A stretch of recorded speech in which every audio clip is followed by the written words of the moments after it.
গতিদানব শন টেইটের ক্লাসে মনোযোগী ছাত্র চাপাই এক্সপ্রেস নাহিদ রানা বৃহস্পতিবার সিলেট আন্তর্জাতিক ক্রিকেট স্টেডিয়ামে অনুশীলনে দেখা মিলল এমন চোখ জুড়ানো দৃশ্য। প্রথম টেস্টে পাকিস্তানকে নাস্তানাবুদ করা এই পেসার এরই মাঝে পেয়েছেন আগের মাসে নিউজিল্যান্ডের বিপক্ষে দুর্দান্ত পারফরমেন্সের স্বীকৃতি। আইসিসির এপ্রিল মাসে সেরা খেলোয়াড় নির্বাচিত হয়েছেন এই টাইগার সেনসেশন। তাকে নিয়ে কোচের বাড়তি উচ্ছ্বাস তো থাকবেই।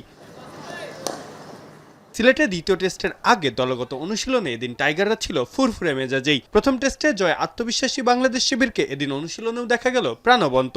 আলাদা আলাদা বিভাগে কাজ করেছে দল।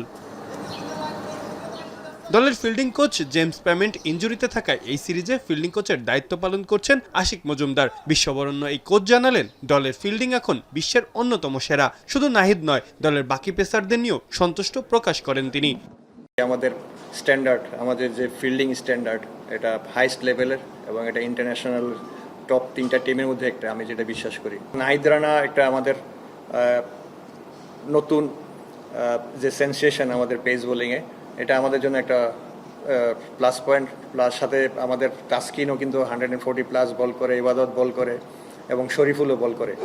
তো এটা আমাদের জন্য একটা খুব ভালো একটা পজিটিভ সাইড যে নাহিদ রানার মতো পেস বোলার আমাদের টিমে আছে।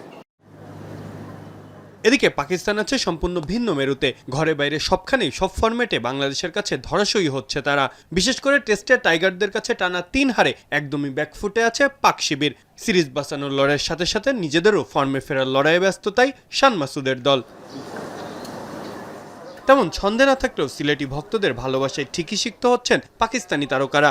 16 মে শনিবার শুরু হতে যাওয়া টেস্টে ছড়ি ঘোরাতে পারে বেরসিক আবহাওয়া। তবে বৃহস্পতিবারের মতো রোদ থাকলে আরও একটি রোমাঞ্চকর টেস্টের অপেক্ষায় ক্রিকেট প্রেমীরা। মাহফুজ আহমেদ, এখন।